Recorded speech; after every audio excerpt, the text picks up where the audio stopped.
Merci de nous recevoir chez vous pour le point de l'actualité. Dans un instant, les titres.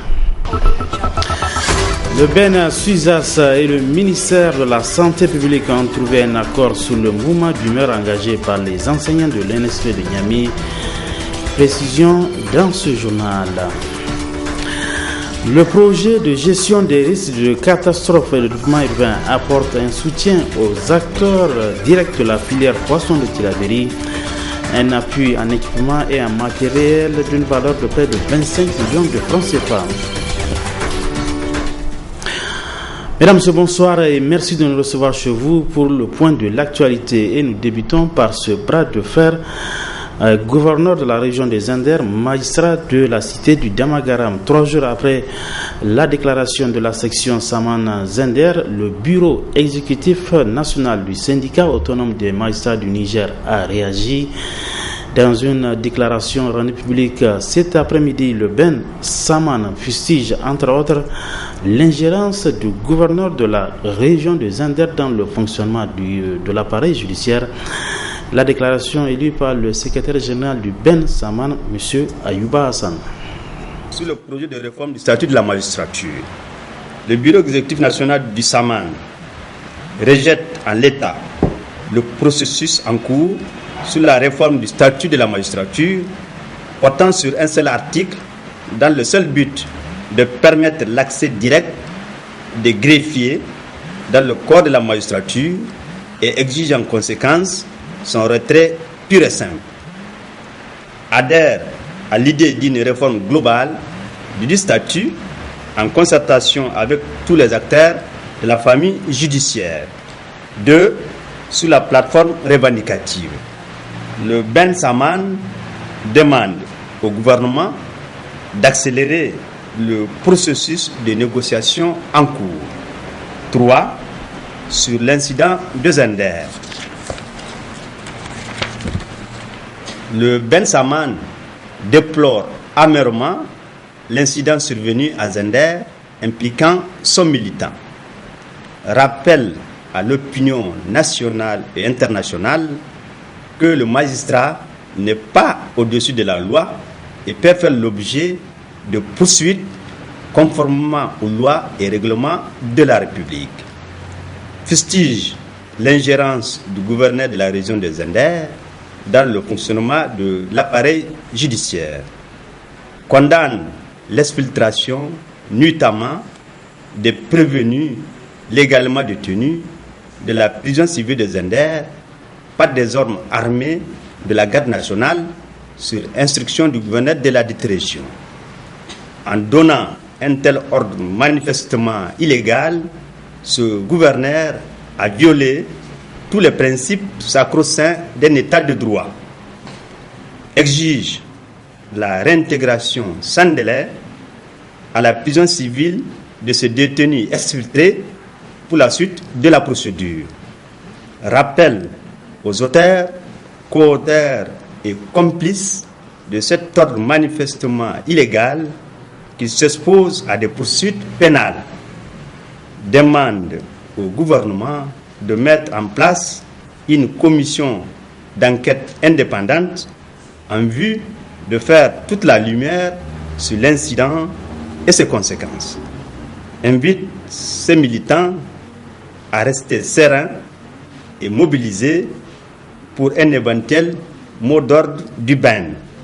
En tout état de cause, le Saman se réserve le droit d'user de tous les moyens légaux pour faire aboutir ce juste et légitime revendication. Restons toujours avec l'actualité sur le front social, avec ce terrain d'entente qui a été trouvé entre le Ben Suizas et le ministère de la Santé publique. Ainsi, les enseignants de l'NSP de Niamey ont décidé de lever le blocage de leurs activités pédagogiques. N'est-ce pas, Asman China?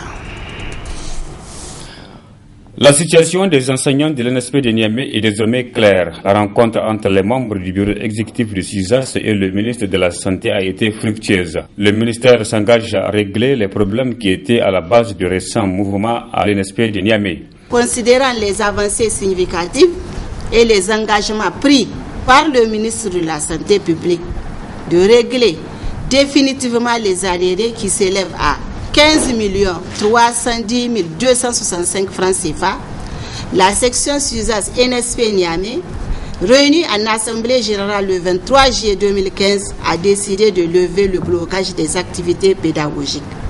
Ainsi, les notes et les dossiers des élèves et étudiants ont déjà été libérés depuis hier pour que la sérénité revienne à l'NSP. Une situation qui réjouit les élèves et étudiants de l'NSP qui retrouvent de l'espoir pour leur avenir. Hier, les gens nous disions que nous savons pouvoir compter, n'est-ce pas, sur la participation de tous les acteurs afin que ce blocage soit levé. Nous remercions une fois de plus, n'est-ce pas, les autorités du ministère de la Santé publique qui ont pu gérer efficacement, n'est-ce pas, cette crise. Nous remercions aussi le Ben Suzas pour sa participation personnelle pour résoudre ce problème-là. Enfin, nous remercions nos enseignants qui, même quand ils étaient en grève, nous donnaient le moral, nous disaient, n'est-ce pas, de nous ressaisir, que rien n'est fait et que dans toutes les façons, n'est-ce pas, les autorités ou bien les différents acteurs ne permettront pas à ce qu'il y ait examen sans les élèves et étudiants de l'NSP. Le bureau exécutif du syndicat unique de la santé et de l'action sociale salue le dénouement heureux de la situation à l'NSP de Niamey. Le ministre est même surpris d'une telle situation et c'est l'occasion pour nous de dire que les représentants du ministre au conseil d'administration, au fait, ils ne viennent que des formes. Parce que des situations de ce genre sont connues, même pendant les différents conseils d'administration, elle a été notifiée, en tout cas une mauvaise gestion. Une mauvaise gestion parce que même l'archivage, la documentation par rapport à tout ça là, a été un point de discussion aux différents conseils d'administration. Et la section, y compris le SUSAS qui est aussi membre du conseil d'administration, ont toujours dégagé l'observation par rapport à une mauvaise gestion. Quand il y a une mauvaise gestion, c'est d'abord l'NSP qui en pâtit, c'est les étudiants qui en pâtissent. Et aujourd'hui, nous avons vraiment le regret de constater que l'école mère, qui est NSP nationale, NSP de Niamey, où les 90% aujourd'hui des effectifs que nous avons, donc les plus anciens aux plus nouveaux, ont passé par l'NSP de Niamey. Et nous constatons qu'un service public qui est dilapidé, au vu au-dessus de tout le monde et on ne fait rien, c'est ça que nous avons dit. Hier, nous avons été réconfortés quand le ministre, de manière attentive, a compris le problème. Elle a pris le problème dans tous ses bras et nous avons demandé de retourner faire la confrontation par rapport au montant qu'on lui a transmis. Il ne faut pas qu'un acquis soit perdu par rapport à la défense. C'est ce qu'il avait dit. Avec ces engagements pris par les autorités en charge de la santé, les étudiants et les élèves retrouvent l'espoir pour se préparer aux examens de certification de la santé prévus le 5 août prochain. Autre aspect de cette édition, une étude nationale sur l'ampleur et les déterminants des violences basées sur le genre à l'ordre du jour d'un atelier qui a débuté aujourd'hui à Niamey, organisé par UNFPA. Cette rencontre regroupe les participants venus de toutes les régions de notre pays. Le compte rendu de Nafis Adam. Au Niger, les violences constituent un phénomène social majeur et persistant, affectant dans leur plus grande majorité les femmes et les enfants.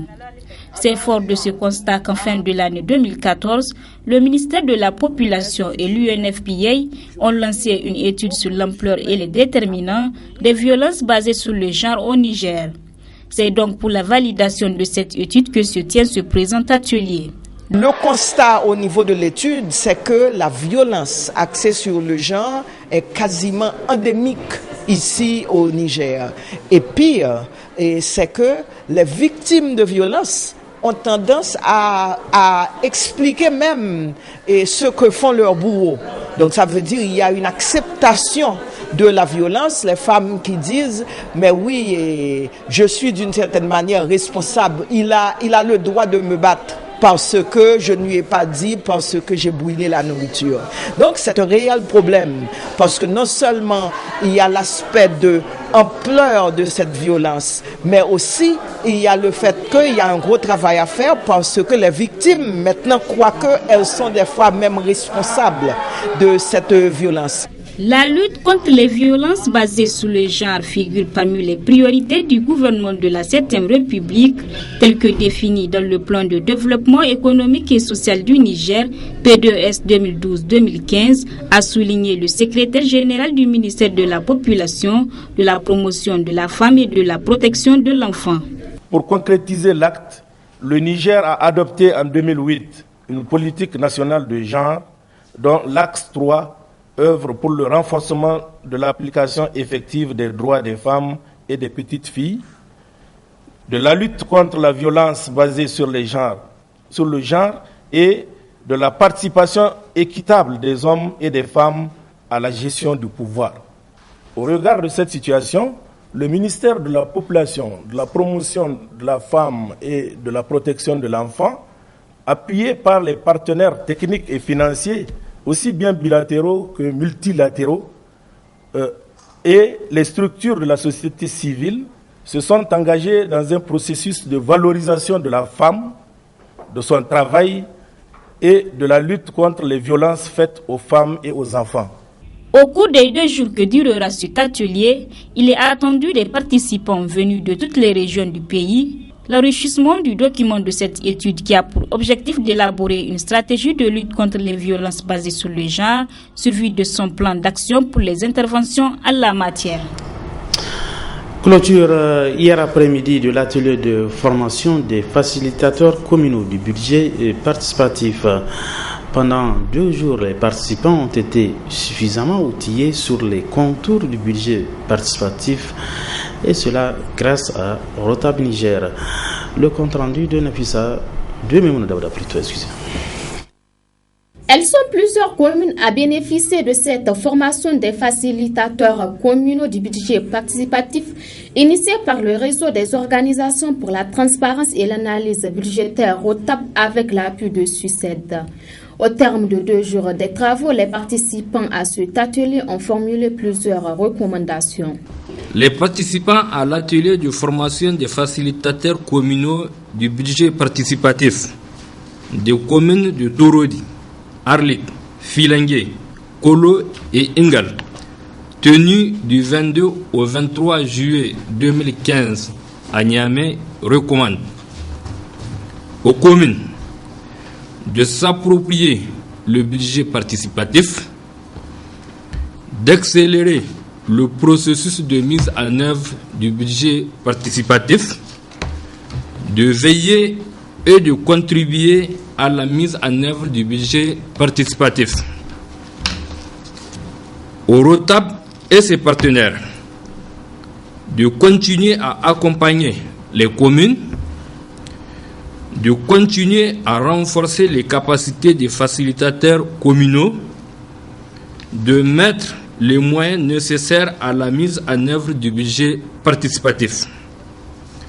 Aux participants, d'avoir le réflexe du feedback, d'accompagner les communes dans tout le processus de mise en œuvre, à l'État, de rendre effectif le transfert de compétences et de ressources au profit des collectivités territoriales.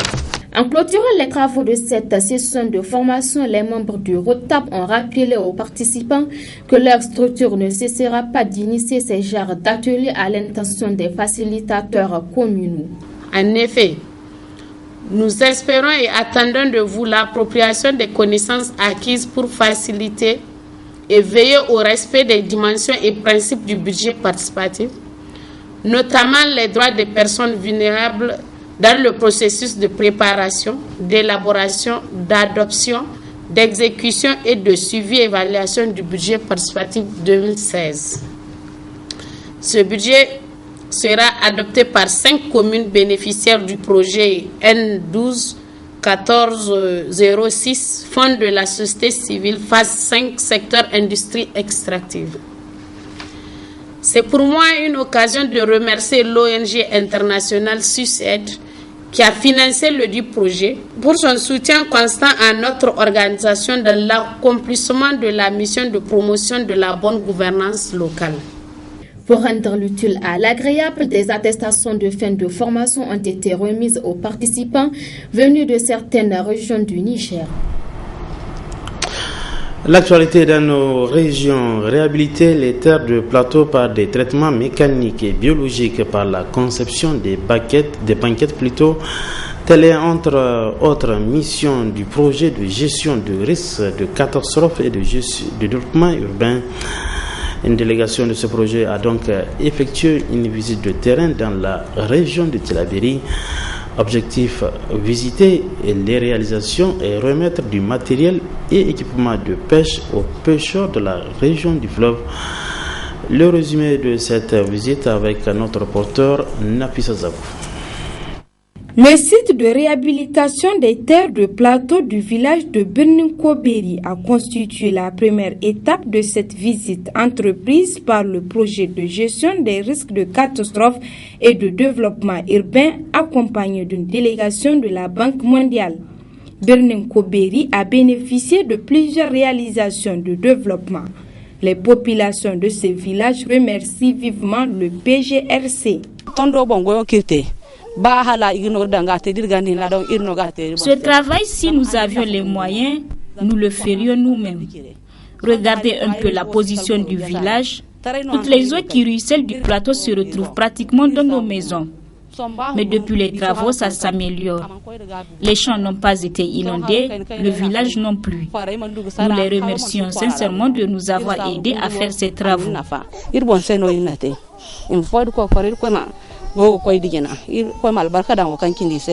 Les pêcheurs de 10 communes de la région de Tillabéri ont également bénéficié de l'appui du PGRC qui a mis à la disposition des groupements des pêcheurs un important lot de matériel et équipements de pêche.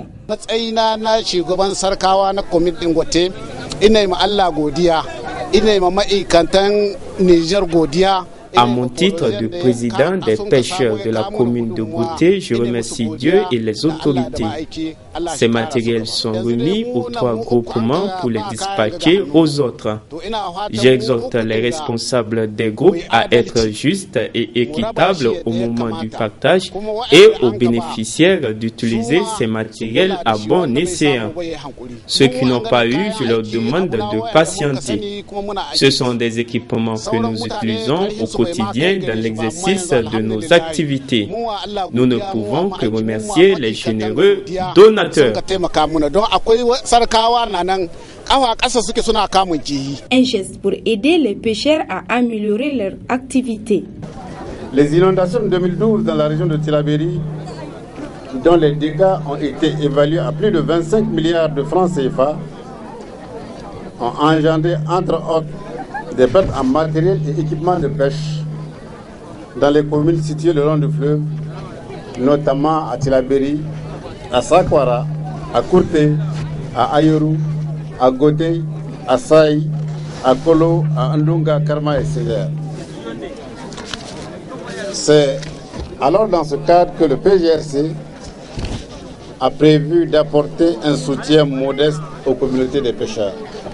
Ces équipements et matériels de pêche d'une valeur de 24 719 870 francs se composent de pirogues, de pêche, de pagaies et des bancs de filets.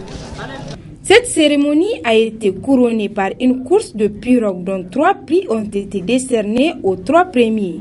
Après ce moment récréatif, la délégation du PGRC s'est rendue sur plusieurs sites d'aménagement de la région de Tillabéri, notamment l'aménagement hydro-agricole de Tilakaina et de Daikaina. Dans la commune urbaine de Tillabéri, la mission a visité plusieurs réalisations. Restons toujours dans la capitale du fleuve avec cet atelier national de validation des curricula de la faculté agroalimentaire et nutritionnelle ainsi que de l'Institut universitaire de technologie agroalimentaire de Tillabéri, ouvert le 21 juillet dernier, a clos ses travaux le 22 juillet 2015 dans la salle de réunion du gouvernorat de la région de Tillabéri. Le point avec nos envoyés spéciaux Adam Soumana et Abouakar Soleil.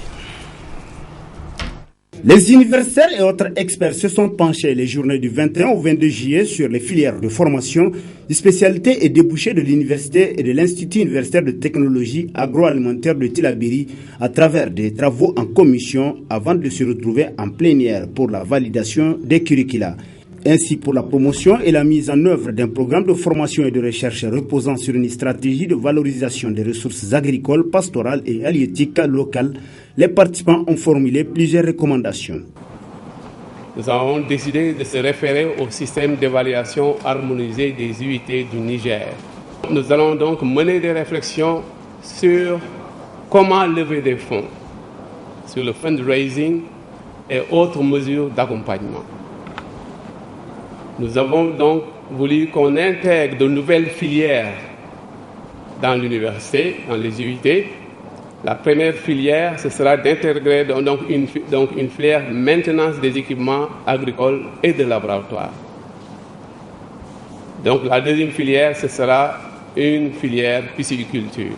Les experts venus des pays de la sous-région ont par la même occasion réitéré leur soutien et disponibilité à accompagner l'université dans l'atteinte des objectifs à elle assignés. L'université de Tillabéri part d'un bon pied.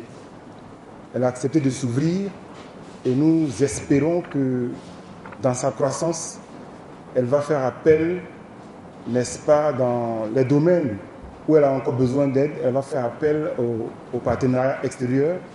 On l'a signifié dans les conclusions. Une université doit rester ouverte et nous restons disponibles, l'ensemble des universités de la sous-région, nous restons disponibles, n'est-ce pas, pour contribuer à la réussite de ce très bon projet. Faire donc de l'université de Tillabéri un pôle sous-régional, pôle d'excellence sous-régional pour la sécurité alimentaire et la nutrition. Donc cette ouverture vers la sous-région, vous l'avez déjà manifestée. Et je tiens à vous dire toute notre disponibilité donc, à contribuer pour l'atteinte de cette vision. Je tiens vraiment à insister, le Burkina c'est la porte d'à côté. Notre institut sera prêt à recevoir des stagiaires venant de Tillabéri. Nous souhaitons aux autorités de l'université du courage et surtout un bon leadership pour mobiliser les moyens nécessaires et continuer donc la lancée de cette université. Fort de ces soutiens, les responsables de l'institution ont promis d'œuvrer pour son éclat afin de relever tous les défis. Toute l'équipe de l'université de Tillabéri, aujourd'hui, on est vraiment satisfait de cet atelier de validation. Et aujourd'hui, la population de Tillabéri aussi, ils ont cru, parce que depuis un certain temps, ils se demandaient, est-ce que c'est vrai, cette université qui n'est que virtuelle, aujourd'hui, il y a eu la concrétisation. Quand même, pour les 2 jours, aujourd'hui, les gens ont compris que l'université est en marche et ça fonctionne. La réussite de ces travaux démontre aussi une fois l'engagement et la bonne volonté du recteur de l'université de Tillabéri et son engagement aussi à faire rayonner cette nouvelle université et de créer, de faire d'elle une véritable université avec comme pôle d'excellence dans le domaine de l'agroalimentaire. La joie est d'autant plus grande du côté du premier responsable politique de la région, le sieur Gabri Hassimiou, pour la réussite de ce grand rendez-vous des experts de haut niveau qu'abrite pour la première fois la capitale du fleuve. Retour à Niamey où la compagnie de téléphonie mobile RTL Niger qui a procédé hier après-midi au lancement officiel des inscriptions au jeu dénommé RTL App Challenge. Il s'agit d'une compétition qui vise à primer 1 à 4 meilleurs concepteurs nigériens d'applications sur Android qui auront à représenter notre pays à un grand concours continental puis international de développement d'applications sur le téléphone portable. D'autres précisions avec notre reporter Michel Légy. C'est un concours qui s'inscrit dans le cadre de la politique de promotion des talents des jeunes en faveur de l'innovation technologique. Vous comprenez alors aisément qu'ici aussi, RTL Niger entend donner la chance aux talents de se développer et de développer leur aptitude en son sein, créant ainsi des opportunités de partenariat ou d'emploi qui cadrent parfaitement avec la politique du gouvernement de la République du Niger. Bharti Airtel, nous sommes le 3e opérateur mondial avec plus de 345 millions d'abonnés, dont 78 millions en Afrique. Donc c'est un défi, vous allez relever ce défi et j'espère qu'un de vous sera sélectionné non seulement bien sûr au Niger, mais en Afrique et ensuite devant l'audience mondiale. Alors, comme ça, on pourra dire à M. Mark Zuckerberg de Facebook, c'est un Nigérien qui l'a fait. Une initiative mise en œuvre en collaboration avec KMC et T-Flight Consulting qui est vivement saluée par les jeunes entrepreneurs nigériens opérant dans le secteur des TIC. Nous sommes un peu doyens dans ce domaine. Nous avons déjà eu à gagner un certain nombre de prix, notamment internationaux. Au niveau de notre entreprise E-Tech Center, notre objectif vraiment c'est de développer davantage les compétences des jeunes. Nous avons des jeunes très compétents que nous allons encadrer. Et il y en a déjà qui ont parlé, ils ont des idées qui sont là, donc nous allons les encadrer pour pouvoir développer de bonnes applications qui, nous espérons, seront, comme a dit le directeur Eltel Africa, qui seront sur le podium à Singapour. C'est une noble initiative pour toutes les entreprises nigériennes qui génèrent beaucoup de ressources. En contrepartie, ils doivent créer les conditions pour permettre à la jeunesse aussi de s'épanouir. Et c'est en ce sens que ce jeu concours qui va permettre aux jeunes de créer des applications et de pouvoir concourir sur le plan mondial est intéressant. De la manière, en tout cas, dont je vois ces jeunes Nigériens qui, le jour au jour, sont sur les réseaux sociaux, certainement vont sortir grandis, vont sortir gagnants et au grand concours qui se tiendra dans quelques mois à Singapour. Après inscription en ligne, c'est le 5 septembre prochain que les probables gagnants nigériens seront sélectionnés pour concourir avec d'autres concepteurs africains à Singapour en décembre 2015. Le prix à remporter est de $10,000 à Singapour. Et puis, situation difficile pour les étudiants nigériens de l'extérieur, malgré les différentes manifestations organisées dans plusieurs pays par les structures estudiantines. Les revendications des étudiants n'ont pas encore trouvé de solution. Une fois de plus, ces étudiants en colère ont rendu publique une déclaration dans laquelle ils interpellent les autorités de la 7e République. Précision avec Salou Abdurrahman, il est secrétaire général du Conseil des étudiants nigériens de l'extérieur. Il a été joint au téléphone par Hassan Saleh Mustafa. Il y a des difficultés qui sont notoires et que les étudiants nigériens à l'étranger d'une manière générale n'ont de cesse d'affronter, toujours en négociant avec les autorités en vue d'une éventuelle amélioration. Mais jusque-là, et de tout temps, nous n'avons reçu que des promesses. Il n'y a aucune perspective réelle en vue.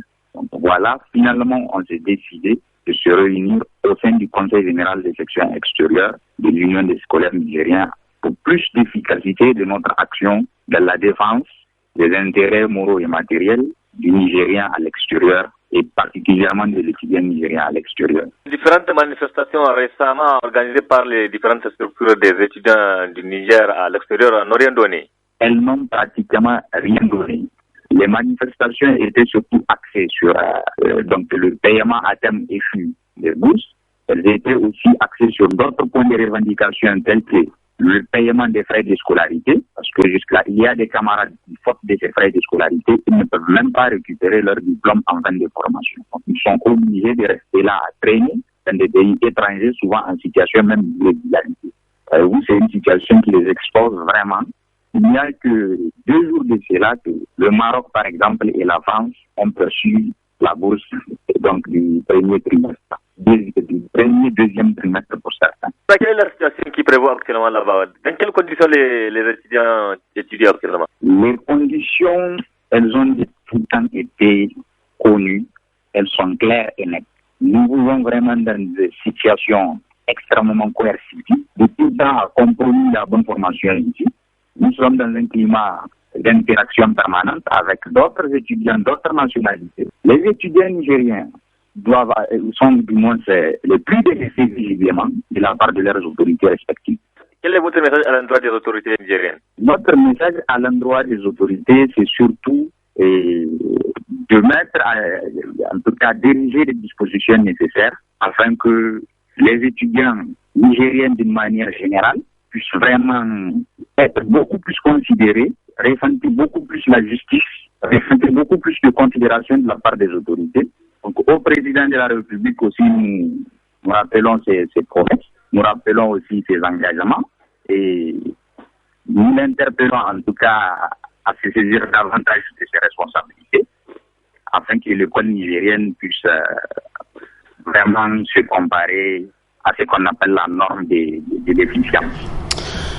Dernier élément de ce journal, le mouvement des jeunes pour l'émergence du Niger homogène a rendu public aujourd'hui une déclaration dans laquelle il fustige la manière dont les autorités sont en train d'organiser, selon lui, les prochaines élections. Précision avec nos reporters Ali Sissé Ibrahim et Chebou Guissou.